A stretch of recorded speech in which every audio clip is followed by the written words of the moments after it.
Hey, welcome back. We're Shen Yun dancers, also known as the Three Musketeers. And today we're going to find out how Shen Yun artists prepare for the performance. And we'll see if dancers and musicians prepare differently. And before we start, please like and subscribe. Alright, let's go. Let's go! On our way to the theater now. Are you ready for lunch? Yes, I'm hungry. Sampo's over there, the panda. They're planning a future episode. We'll have something special coming up soon. Oh, what is it? Ooh, Ji-sung doesn't even know. Whoa, it's a secret, Ji-sung. Look at this, everyone is still getting food. Those tables are all empty. Except for Ji-sung, he's already done eating almost. 抓紧时间 is cool. 抓紧时间. Use your time wisely, grab the time tightly. If you've been following our channel for a while, you probably already know how the guys warm up. We have a warm-up class.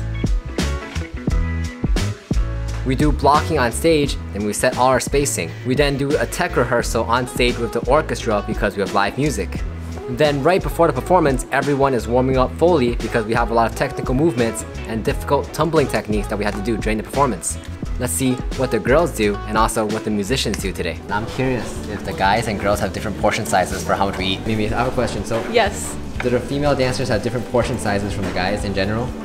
Like how much you guys eat for lunch and dinner? Well, I usually don't eat breakfast, and then before the show I don't like to eat too much because it's really, you can't really digest very well. So my lunch is basically like my feast, so behold. Ji-sung's back for seconds in the meantime. A little bit, just a little bit.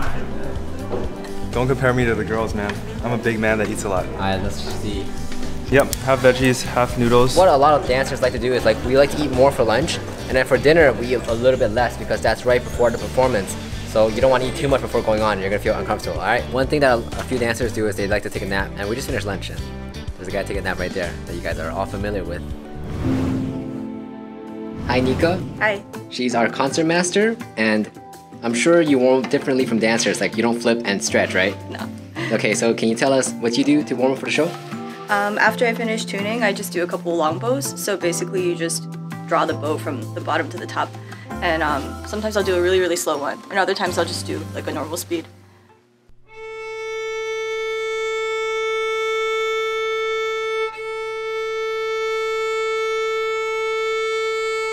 So I'll just do a few of those, paying attention to how it connects and then how my arm feels and how stable everything is. Yeah, and then it kind of gets you in shape for everything. Performance day, if I'm lucky, maybe 2 to 4 hours. Yeah, it depends how much stuff we have to do during the day. Do you have any tips for any other musicians if they're warming up for a performance or I feel like the most important thing is actually for us kind of after you figure out the body, just getting your mind into the show and being really focused, getting into the zone and just being really calm. Yeah. Okay, thank you very much. Yeah. Alright, so we just finished dinner and now it's time to put on my makeup. Everyone else is already done. We got Jeffrey in the back warming up.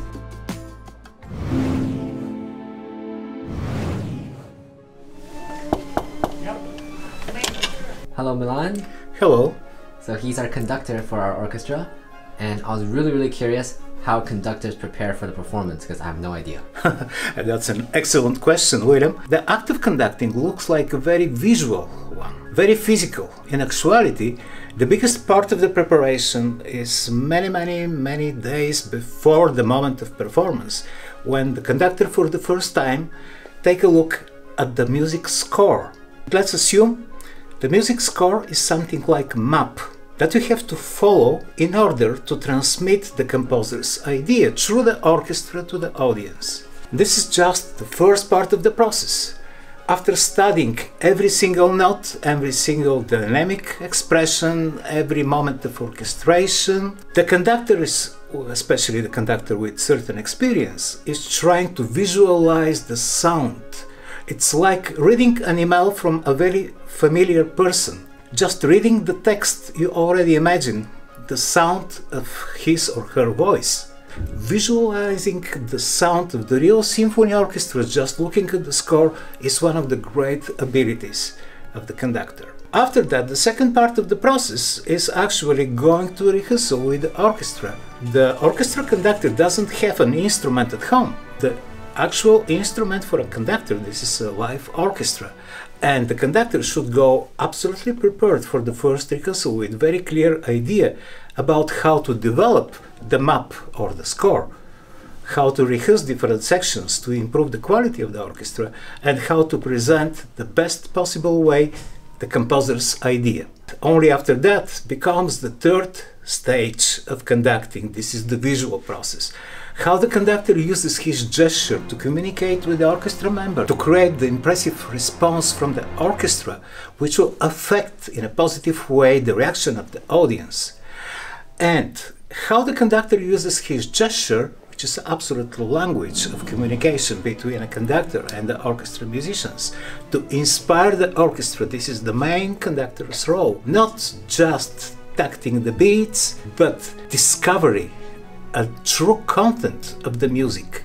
Because when you first look at the score, this is just many black dots on the white paper. But how those many black dots on the white paper will transform into the emotion, into the energy, that's the role of conductor, inspiring the musicians to create the content of the music behind the notes.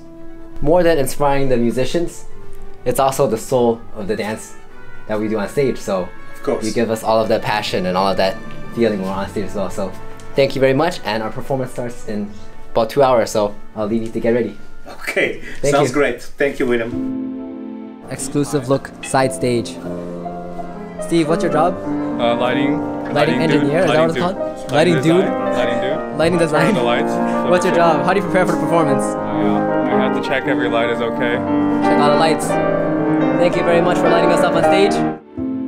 Hi Brian, so I'm just wondering how you prepare for the performance. How do you prepare your drums? I'm just doing some tuning. I'll do some sort of rough tuning with this thing to make sure all these points of the drum are relatively at the same tuning range. Then I'll do more like fine tuning with the ear. And then we have this drum, which is made of pigskin. The temperature and the humidity affect it a lot in terms of the pitch. You know, the kind of pitch it'll be on every day is different. So I have to, you know, do some work on this one to get it in the right range for the show. It's very different every day. After that, it's just, you know, warming up, all that. I have a question about these actually. Okay. So you have a lot of different drumsticks. You use them all for the show? Every single one. In short, every stick, actually, the core inside is different. Like this is a hard felt, whereas this one, the core is wood. And this one, it's like these pieces of flannel put together. And everyone makes a different sound. So it's sort of like if you're a painter, you know, you want a little bit of a shade. You got blue and then you want like cyan. You want to change the tone a little bit. So you really want to have a lot of choices. And some of these are specialty things. This is actually for these tempo blocks over here. These tempo blocks. But I can also, if I have something where I have to go, I have to play this at the same time, well, it can kind of work on both. And so sometimes you want one thing that can hit, you know, can make a nice sound on multiple things at the same time. All right, thank you very much. You're welcome. Leave you to it. Okay. All right, I found Lee Shai. Hey, He is our MC. one of two. And what do you guys do during the performance? We talk. We can't dance, we can't sing, we can't play an instrument, we talk. We give historical background, we talk about classical Chinese dance and its history, where the flips and tumbling techniques come from, we talk about where the performers are from, and we introduce the stories. But just enough to not give the story away. Do you have anything special you do before the performance to get ready? I will have a very sour apple to clear the palate, a very raw jalapeno to clear the sinuses, a strong cup of coffee to give me energy, and a strong cup of chamomile tea to calm me down. Really? Well, not really, but something like that. What people don't realize is when we're on stage, we actually can't see the audience at all. So we have a spotlight in our face. It's like looking into the headlights of a car. We're talking to the audience, but we can't see anybody. We just see 2 bright lights or 4 bright lights and then darkness, maybe an exit sign. What I like to do is stand on stage and get a feel for the space and think about the person furthest away in the upper balcony, all the way in the back, and talk to that person and the person who's sitting right there next to me and get a feel for, okay, left to right, how wide is it, how high is it? So I'm really talking to everybody when I'm on stage. And then, yeah, we like to get on stage about 15 minutes before the performance. Everybody gets together, we kind of calm down, get nice and focused, do our announcements, start the show. All right, sounds great. Cool, thank you. Hey Ji-sung, can you show us how you prepare for the performance? I stretch first. Ji-sung, how long do you hold the stretch for? I don't really hold this one because it's like warming up more on like stretching. Okay. Then you might want to go higher if you want to like stay there. Example of someone going higher. It's a very deep stretch. Hey Russo, how do you warm up? Just say, let me show you. Use your body to show them. Hey Russo, how do you warm up? I do flips.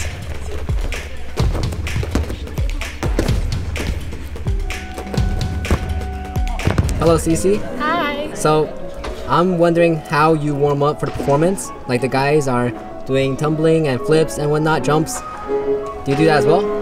I do actually, but then I also have to warm up my flexibility and also my ankles. And what I do first is actually do some core training to get my abs like activated. And then I start doing jumps and flips. You also have a lot of control, so do you also have to warm up your flexibility a lot for the performance? I do, because I have this back leg hold for the performance, and then you need a lot of back flexibility and leg flexibility to execute that. While I was sleeping today, I had a dream that someone was recording me saying that I warm up by sleeping. That's that true? wrong. No, this is how I warm up. Check this out.